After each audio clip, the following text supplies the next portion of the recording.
So last year I took 17 children who were sick up to the highest mountain of Sweden. Amazing. And I mean, you're a doctor yourself, and a lot of doctors said like, you know, maybe you shouldn't go, or like some parents said that maybe you couldn't do this. But they said that I'm going to do it. And they were like 13, 14, 15 years old. And we made it to the summit. And one little kid, when he came back, he said that being sick is actually the biggest thing and most important thing that ever happened to me. Because by being sick, I understood the meaning of the importance of life, the importance of friends, and what is really important in my life. Can you imagine like a small child saying those words that are so great and so big? Yeah, and it's the essence of our existence. Without darkness, there's no light. Without up, there's no down. Without hot, there's no cold. Yeah. Without knowing the meaning of sickness, you don't know the meaning of health.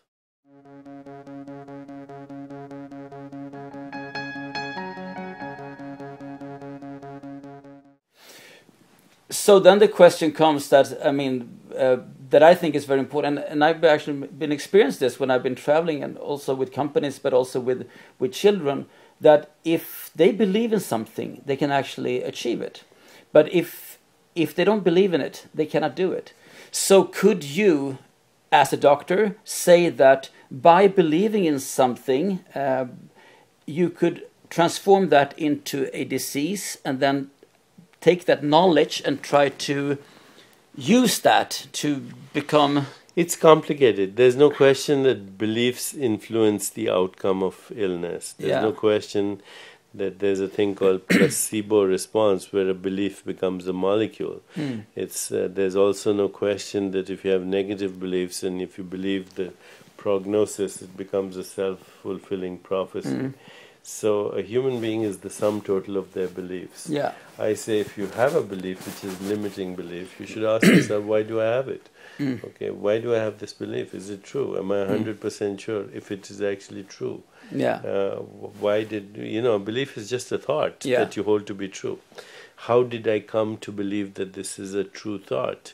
What is it doing to me? What would I be without it?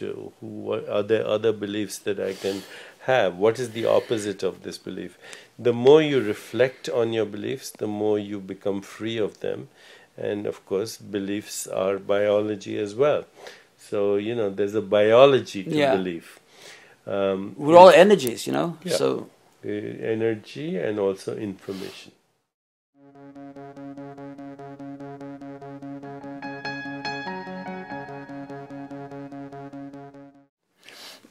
I was sitting at a round table with a lot of friends a few years ago, and one guy said that I have a dream. I want to buy a house in Spain.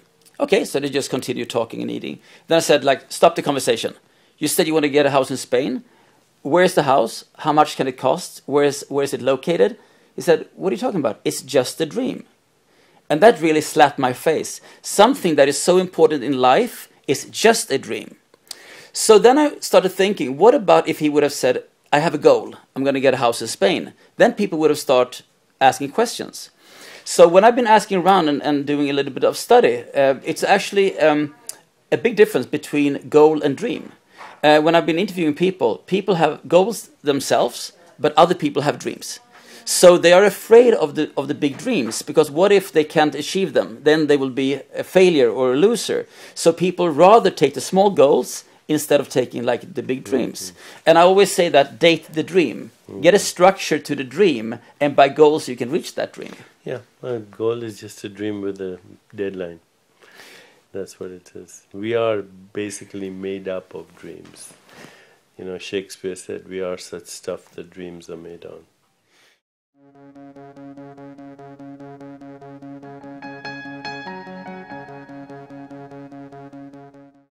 Do you believe that energy is a circle, between giving and taking? Energy is a flow. It's a circulation, yes. And giving and taking is part of the flow. If you interfere with any of it, then it's like blood. It coagulates, and once it coagulates, that's death. You have to keep it going. You have to keep it going. By reading, by meditation, exercising? Being, feeling, thinking, and doing. So I think you have to get in touch with your inner being through meditation. You have to get in touch with your feelings through love and compassion. You have to get into touch with your thinking through creativity, dreaming, imagination. And finally, you have to do it. You have to take action. If one component is missing, then everything is missing. It's like a puzzle. Yes. So we have to find the last pieces to become happy. Yeah.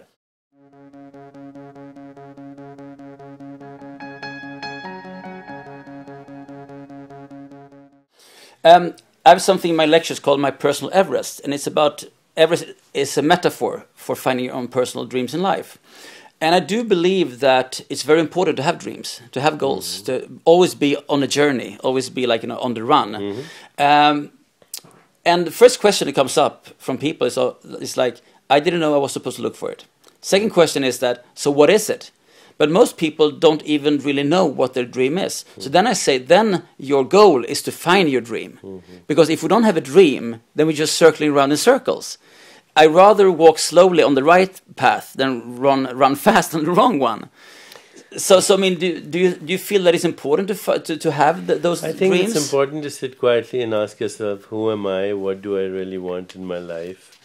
And then go a little deeper. If I get what I want in my life, how is that going to change me? How is it going to change other people in my life?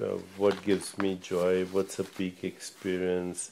What's my purpose? What's my contribution? What are my unique skills and talents? Who are my heroes in history, mythology, religion? What do I want in a relationship? What do I contribute in a relationship? These are things that if you don't ask, the dream will be very vague. Yeah. If you want the dream to take a concrete appearance and then bring about transformation at all those levels, being, feeling, thinking, and doing, then you have to know the meaning, the context, the relationships, the stories that create the dream. Life is a story.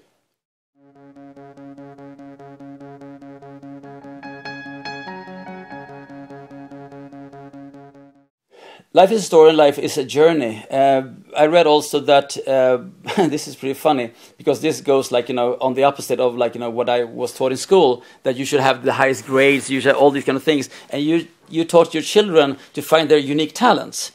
And that is actually, I think that's good, because I think it's important to find your goals in life, to find who you are. And after you found who you are, then you can start to follow your path. But if you don't know that, then you're just circling around. Was that, looking back in the rear mirror, was that a good decision to teach your children that? If we tend to focus on the weaknesses of our children, so if your child likes to play tennis, but is weak in mathematics, you get him a mathematical tutor when you should get him a tennis coach. Then maybe he'll win Wimbledon and he can hire a mathematician to be his accountant. Yeah. So instead of focusing on the weaknesses, we should focus on the strengths always. Yeah. Because there are other people who, it's, as I said, it's a jigsaw puzzle. You said that. Every piece of the puzzle fits. Don't try to fit in that piece where you don't fit.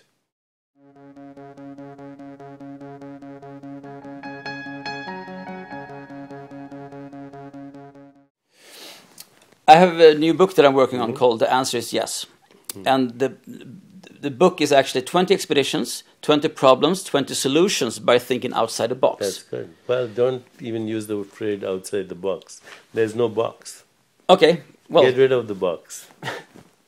Then doctor's order. Then there's infinite possibilities, right? Yeah, so the name of the book is The Answer is Yes, and by thinking differently. So I'm going to give you a short example. I was kayaking from Stockholm to Africa in a sea kayak in '96. And then you have to pass 400 locks across Europe.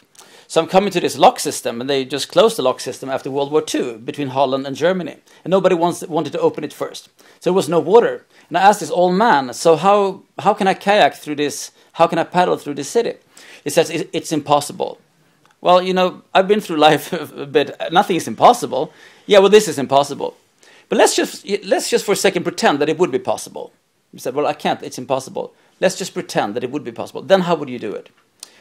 he says, if it would be possible, which is not, but if it would be possible, then I guess I would have chosen the sewer system. So I call up the fire department, open up the gates, take down my kayak, and I kayak in the sewer system under the city. I did not smell raspberry. And I get out on the other side, and this old man is standing there looking at me, shaking his head. And I said, you see, it was possible.